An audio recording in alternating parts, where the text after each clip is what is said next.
I've selected the following problems in order to go through and review them fairly quickly with you guys, even though we went through them in class already.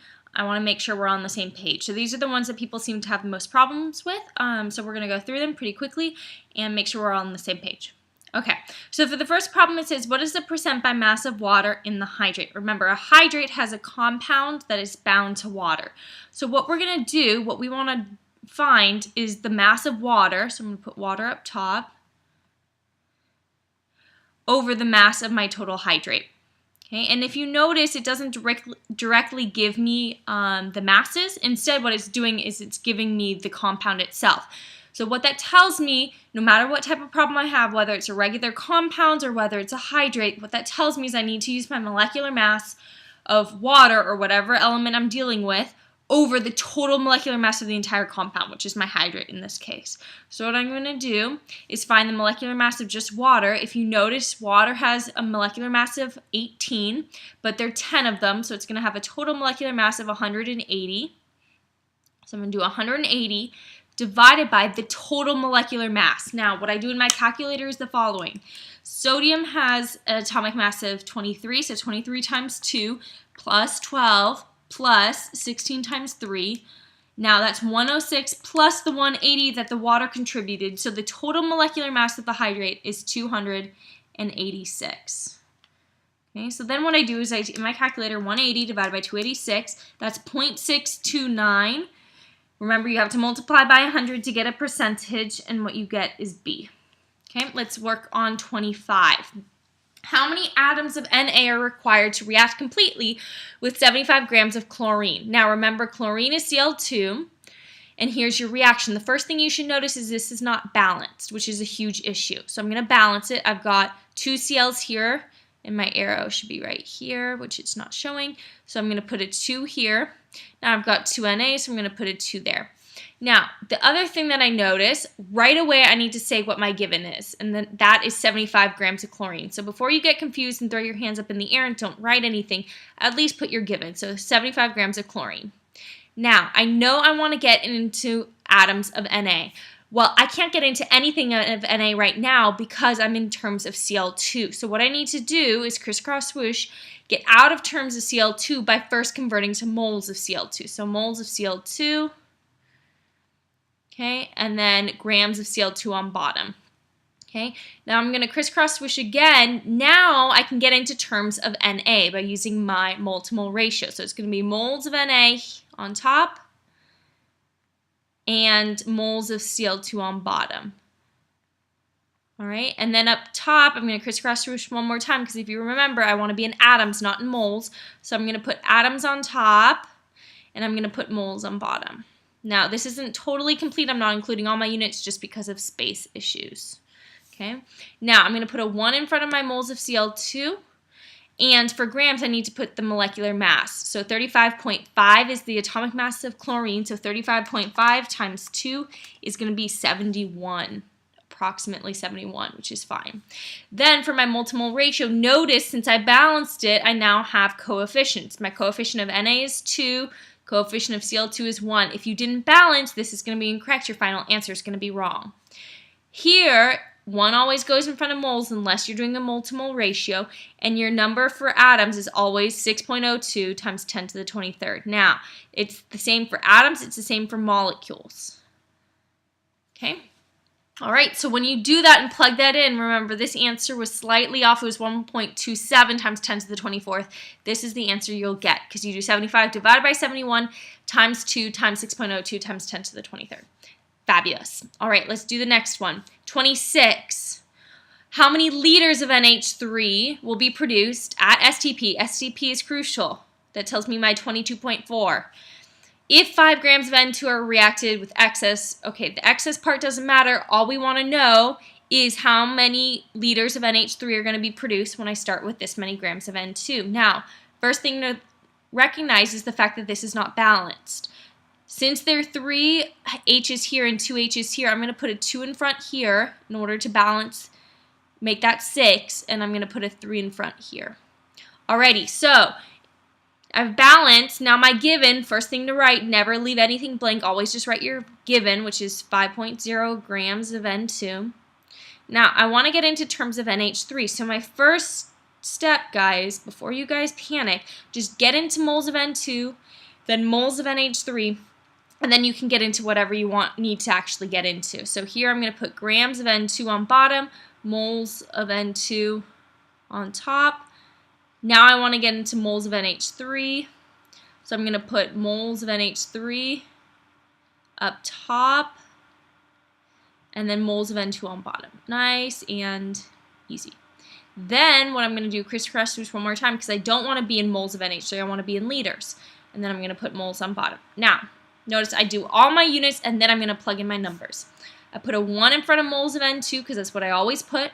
Then I need to put the molecular mass of N2, not just N, but N2, so that's going to be 28. Okay. Then my mole to mole ratio, the number I have in front of N2 is a 1, in front of this is a 2. Remember, 1 in front of moles always, and they're 22.4 liters in 1 mole, if we're at STP, and only if we're at STP. So I'm going to plug this into my calculator, and what I get is 8. So 8 is my answer. C is my answer. All right, so for the next problem, what we're going to do is, if you notice, it gives you a reaction, and you got to make this a full reaction. What it tells you is you have this many grams of one reactant and this many grams of another. Remember, if you're given 2 different quantities for your reactants, you know automatically that this is going to be a limiting reagent problem. Meaning, I need to determine how many grams of H2 these two reactants are going to produce, and then whichever one produces the smallest number of grams, that will be my limiting reactant. So, I'm going to start this off for you guys. I start with 25 grams of zinc. Okay. I'm going to crisscross swoosh. I want to get into grams of H2. So I'm going to do this nice and quickly. Grams of zinc on bottom, moles up top. Okay, moles of zinc. Right. Crisscross swoosh again. I want to get into grams of H2, so I first need to get into moles of H2. Moles of zinc on bottom. And then crisscross swoosh again. Grams of H2 up top, and moles on bottom. Now, what I'm going to do really quickly, I'm going to check for my molecular mass, my atomic mass of zinc, and I see that my atomic mass of zinc is 65.4. Okay, so I'm going to plug in all my values now. I've got a 1 here. This is 65.4. Not that bad. Now, for here, notice I totally forgot to balance this. That was my bad. I've got 2 CLs here, I've got 1 CL here, so I need to put a 2 in front. Otherwise, this is looking pretty nice and balanced. So if you notice, I'll put a 1 here, a 1 here, because those are my coefficients. Molecular mass of H2 would be 2. Alright, so I will solve for that in a sec. I'm going to do the other one first. Alright, so that takes care of 25 grams. I'll solve for that in a second. I'm going to do the 17.5 grams really quickly. So 17.5 grams of HCl. I'm going to crisscross swoosh. I'm going to put grams of HCl on bottom, and I'm going to put moles of HCl up top. Now, I'm then going to crisscross swoosh, get into moles of H2, because that's what I need to get into in terms of H2, and then moles of HCl on bottom, crisscross swoosh, get into grams of H2. All right. Now, my molecular mass of HCl is going to be 36.5 about. I'm approximating, that's fine. H2 has a 1 coefficient, HCl has a 2 coefficient. 1 mole for every, so the atomic mass of H2 is 2. So now I'm going to calculate both of these values. So I'm going to first do it for zinc. So I take 25 and I divide it by 65.4, then I multiply that by 2, and I get 0.765 grams of H2. Okay, now if I do it from the other one, 17.5 divided by 36.5 divided by 2 times 2, and my calculator just died. Give me a second. I believe you end up getting, hold on one sec, guys.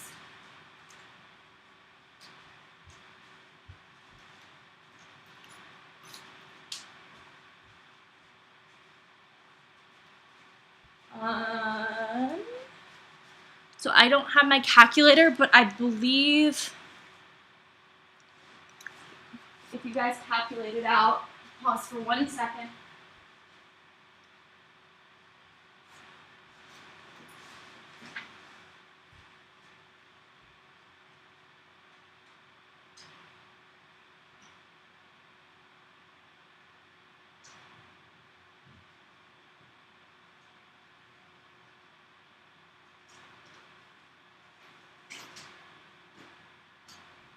Alright, I'm back with batteries for my calculator, so I will start up in 1 second.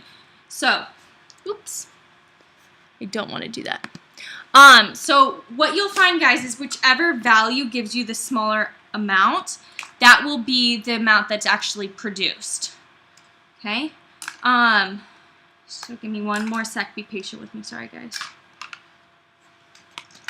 Putting in the batteries. Alrighty.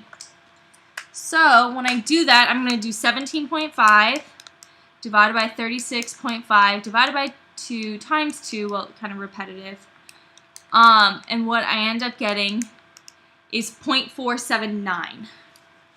Okay? So that, guys, since 0.479 grams of H2 is smaller than 0.765, that's going to be the amount that's actually produced. Just like this s'more example. If this produces a fewer number of s'mores than this, right? This is chocolate, this is marshmallows. The chocolate, if it only produces 5 s'mores versus the marshmallows producing 10, only 5 s'mores are actually going to be made. Otherwise, I would be without chocolate. Now, here's the tricky part for 28 that you can do really nice and quickly. If you take the difference between 0.765 and that difference, okay, so 0.765 minus 0.479, you get 0.286. Now, don't just write that as your answer, because that's wrong. It's 0.286 grams of H2. Okay? You need to write that in terms of your excess. Remember, your limiting is going to be used up. You're not going to have any of that, but you will have excess reactant. So your excess reactant, if you notice, zinc is going to be your excess reactant because all of your HCl is used up to produce this. So I need to convert this leftover into grams of zinc because that's my excess. So I'm going to really quickly do that for you and show you how it's done. So crisscross swoosh, you guys can do this in your sleep now. Grams, moles of H2, right? There's a 2 there because it's some atomic mass. That's moles of H2, so moles of H2 on bottom. Moles of zinc up top. Crisscross swoosh one more time. Put grams of zinc and moles of zinc. Now that's 1 mole. Remember from up here, I know the molecular mass is 65.4. I know that the mole-to-mole ratio is 1 to 1 still. Is it 1 to 1? Yes, awesome. Okay, so 0.286 divided by 2 times 65.4. That's telling me how much zinc is left over, and it's 9.3 about.